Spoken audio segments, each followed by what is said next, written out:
Hello everyone, Carnasa here, and welcome to episode 1 of Coming Home, the brand new series on this channel where we're going to be exploring the Beyond Home planet pack, and we are gonna kick off proceedings today with a launch, the second launch of a Harpy 1 rocket. So if you caught episode 0, we did actually launch one of these in episode 0. The only difference this time, we're gonna go higher. We're gonna attempt to breach the Kármán line. Or is it the Kerman line? Kerman line sounds more Kerbal, so I think I'm going to go with that.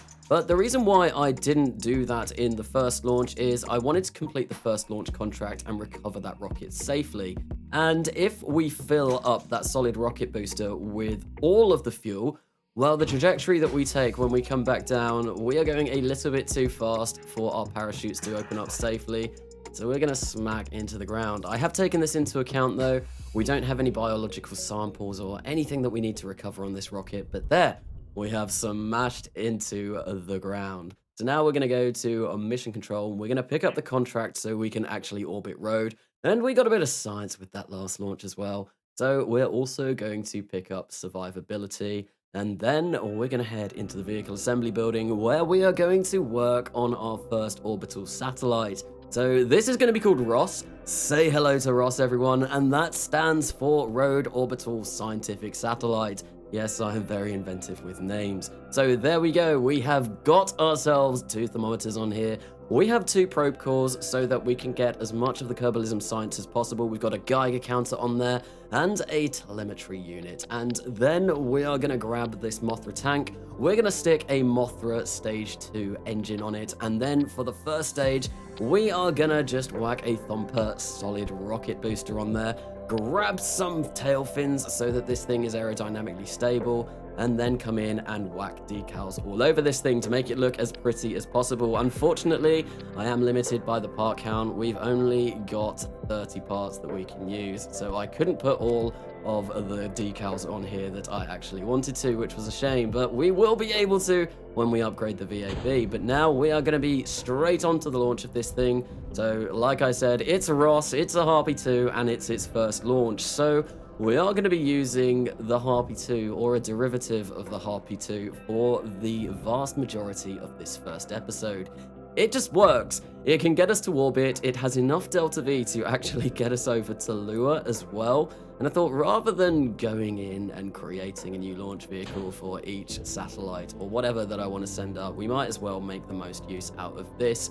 And as this can get to Lua, there's not really much more that I want to be doing at the moment. We're going to be taking baby steps. We've not really, well, it's the start of a career, so there are a few small things that we have to get underway first before going for those grand ideas that we do have for the remainder of this series. But there we go. We are now performing our circularization burn so that we can get into a nice stable orbit of road. Any minute now, we are going to achieve that. There we go. And that spin indicates that we have completed our orbit. And of course, we're going to get a little bit of a cinematic as the craft just flies past.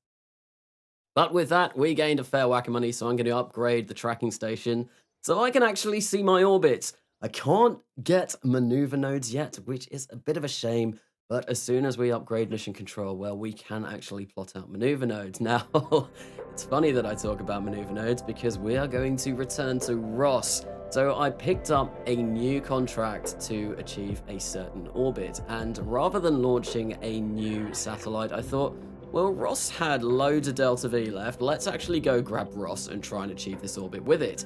Unfortunately, as I did just mention, well, I haven't upgraded mission control yet, so I can't plot out maneuver nodes, so I'm going to have to do this completely by eye. And it's not the most of tricky orbits to achieve. What I did was, when I was opposite the ascending node, well, I just burnt prograde until my Apple apps match the Apple apps of the target orbit. And then when I get to the ascending node, what I'm going to do is I'm going to change our inclination as well as raising our periaps at the same time by burning somewhere between prograde and normal. And then that way it's the most efficient burn that we can do. There we go. You can see I am actually trying to point our craft in the right direction. You can see that we are changing our inclination at the same time as our periaps is going. Now we are going to just try and really fine tune that inclination to the point where it needs to be.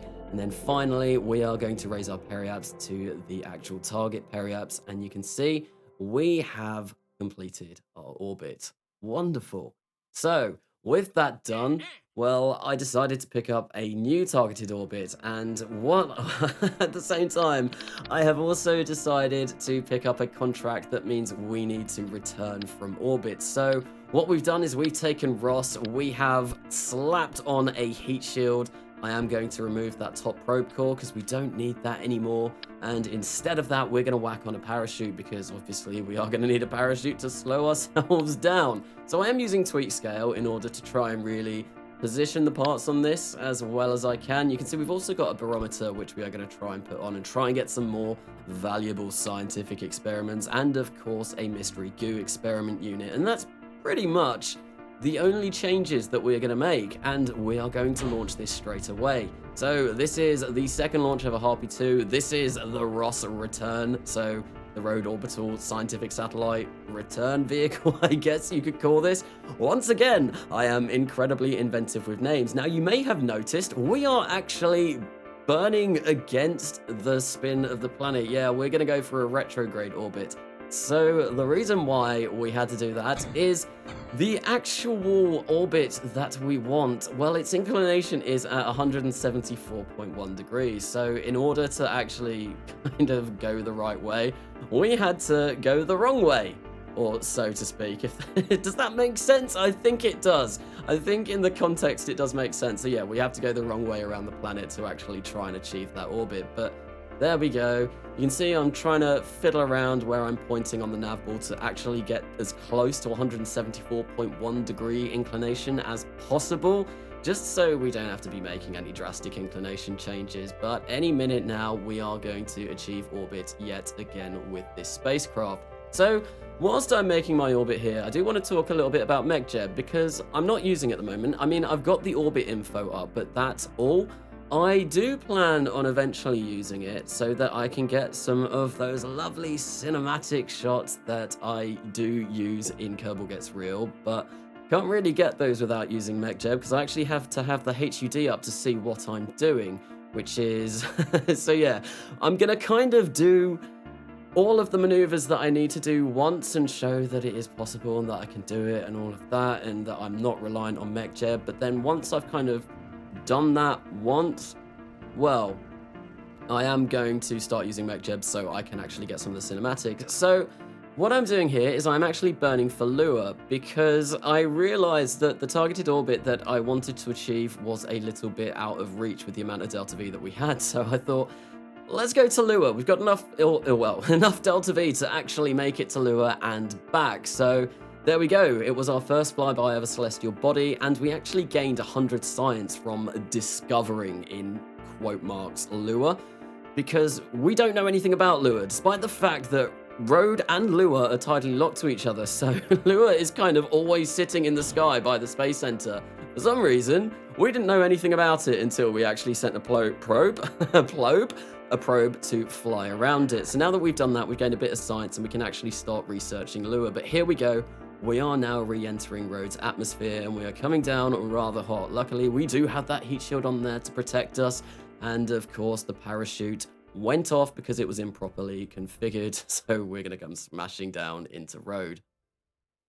Bit of a shame that, but well, we did gain a lot of science from all of those scientific experiments. And like I said, we discovered Lua, so we got a whole host of science for doing that. And now with that, well, it is time to try and actually orbit Lua. So that that I had was to research a celestial body. So I am going to start researching Lua. I'm not entirely sure what that does yet. I think it gains us more science at the cost of spending some funds. And we're going to go into administration and we're actually going to pick up a series of contract for Lua probes. So what that means is we get bonus money, bonus funding for anything that we send to Lua, which is really nice. And I think the focus of this episode, it is going to be Lua, really. Lua is the only place that's really within reach at the moment, and it's kind of exciting. It's somewhere different that's not Road. It means we've actually kind of done a flyby and, well, things around another celestial body. So what this is that I'm working on here is going to be our first Lua orbiter, and I thought,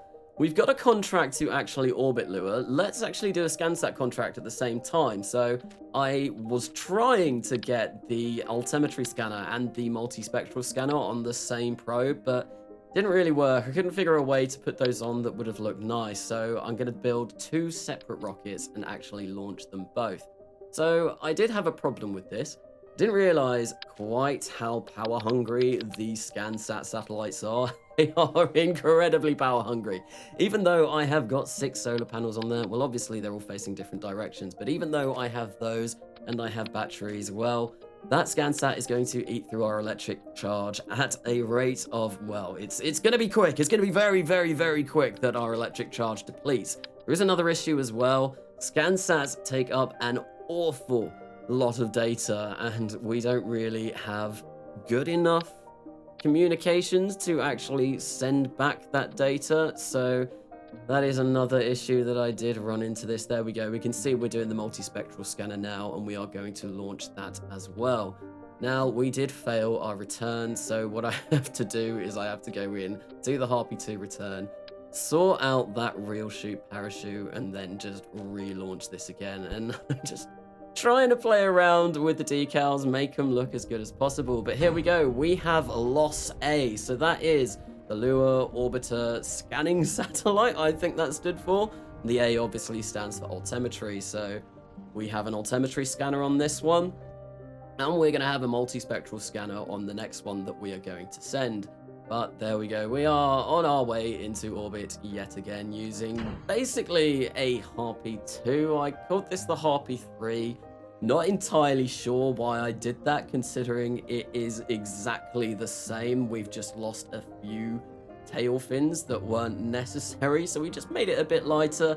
The engines are exactly the same though, so really it is just a Harpy 2, just a little bit different. And I don't know, I might go in later and rename this and actually have the Harpy 3 be a little bit of a bigger one. There we go, the fairings have deployed now though, and we can see once again that scanner satellite that we did only just build. So yeah, it's not exactly a reveal as such, more as, oh look, we can see it again. But we are going to be burning for Lua now. Now you can see I wanted to start my burn here, but we didn't have any communication. Now this is a problem that I really suffered from in this episode. So I think in the next episode, one of the first things that I'm going to do is I am going to set up a communications network around Road, because I really don't like running out of communications range. I am playing where you can control the probe, but you have limited control. You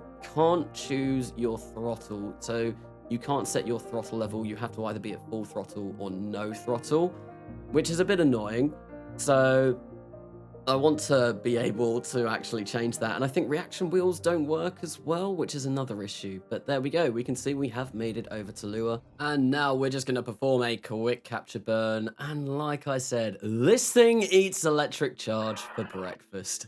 Now we're going to be launching the multispectral scanner on the second launch of a Harpy 3. Once again, not really a Harpy 3, more of a Harpy 2.5, I guess you could call it.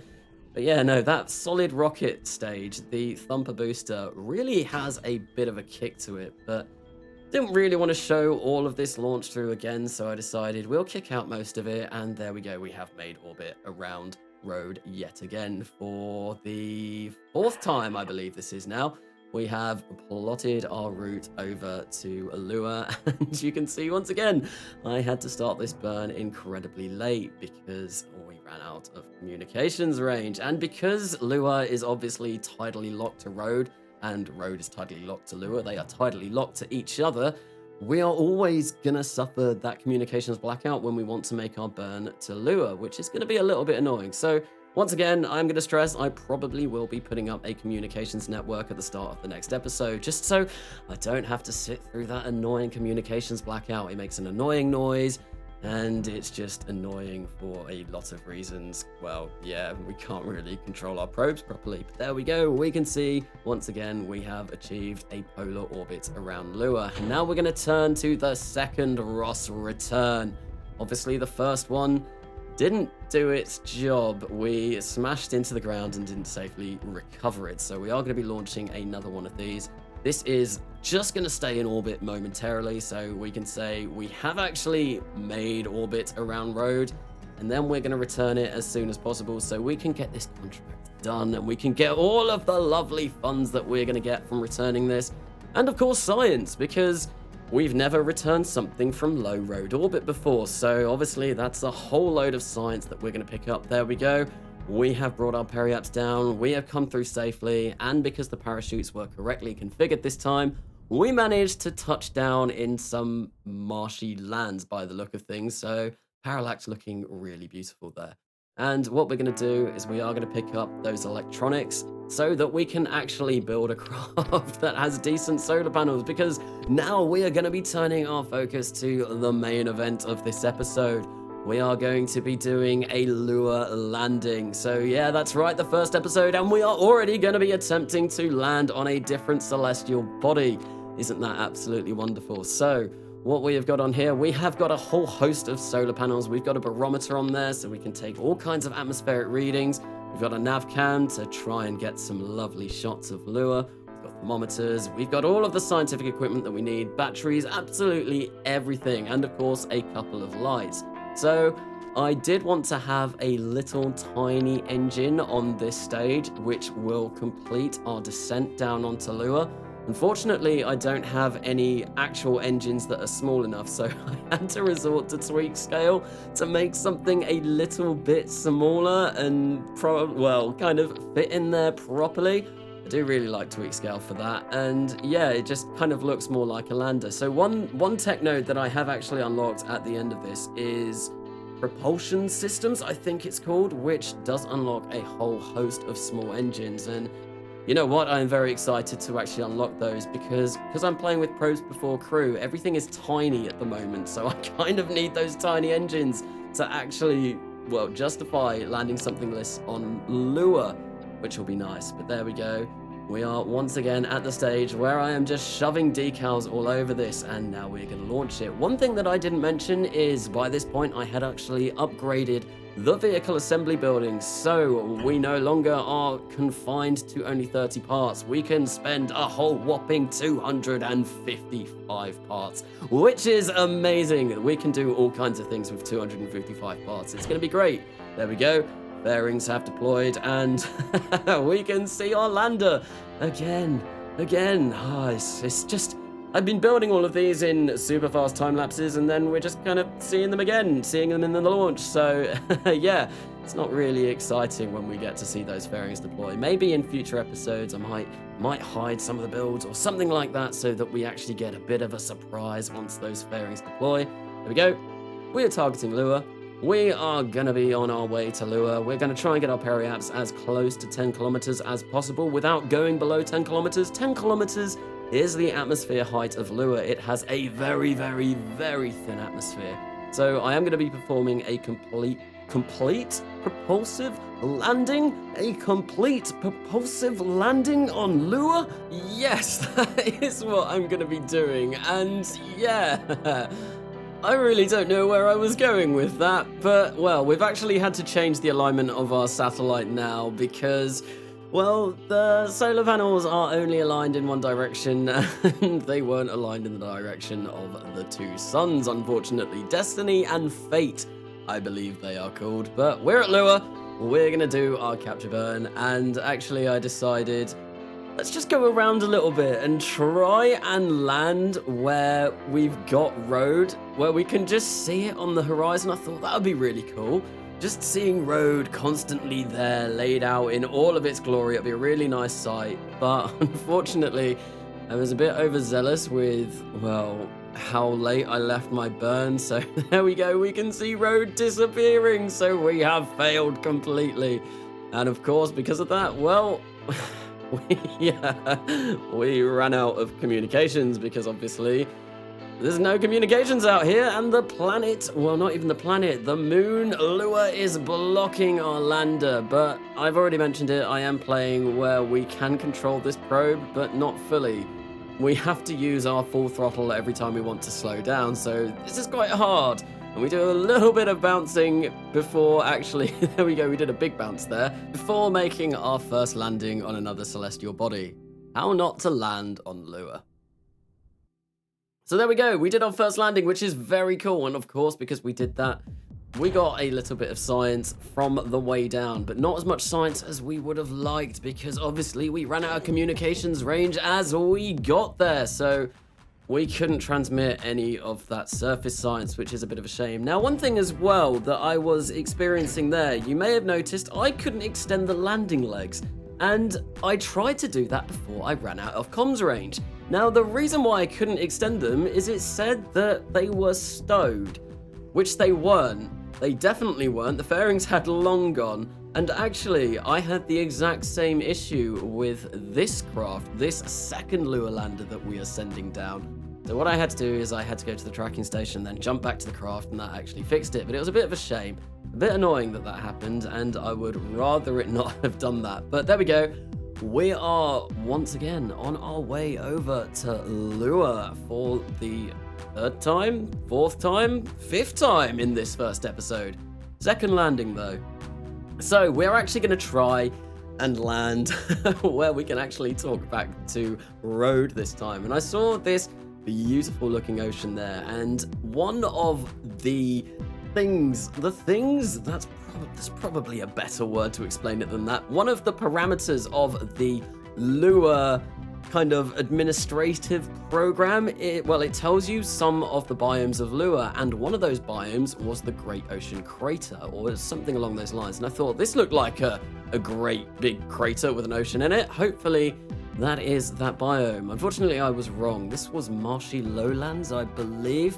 But yeah, no, one of the parameters for those Lua contracts is to land 3 probes in different biomes over in Lua. So the first one that we landed did count, despite the fact that we didn't actually land it properly. We ran out of comms range, but it still counted towards the contract. So this is now in a different location, which is brilliant. So we've only got one more location to go. There we go. Here is the opening screenshot.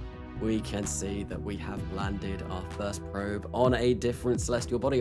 This is the second one. What am I talking about? I really don't know. But I thought we're very close to that ocean, and we've still got a fair bit of Delta V left. I thought, yeah, let's do a little bit of a hop and see if we can actually achieve that final landing zone in this ocean. But unfortunately, this still counts as the same location. We just splashed down rather than landed. So we did get a little bit more science from that little maneuver, but it wasn't enough to fulfill the contract that I wanted to fulfill, which is a bit of a shame, but it means we are going to have to send one more lander over to Lua to actually fulfill that administrative contract, I guess. Which, well, that's going to happen in the next episode, because that is going to be the end of this one. And I mean, we've got quite a bit done. We've already achieved orbit. We've landed on a different celestial body. We've done loads, but there will be a lot more to come. And let me tell you, there is a lot of exciting stuff to come in this series. But thank you for watching this episode. If you've enjoyed it, why not give it a like? If you've really enjoyed it and want to continue with the content on my channel, please do consider subscribing. I have been Carnasa, and I will see you later.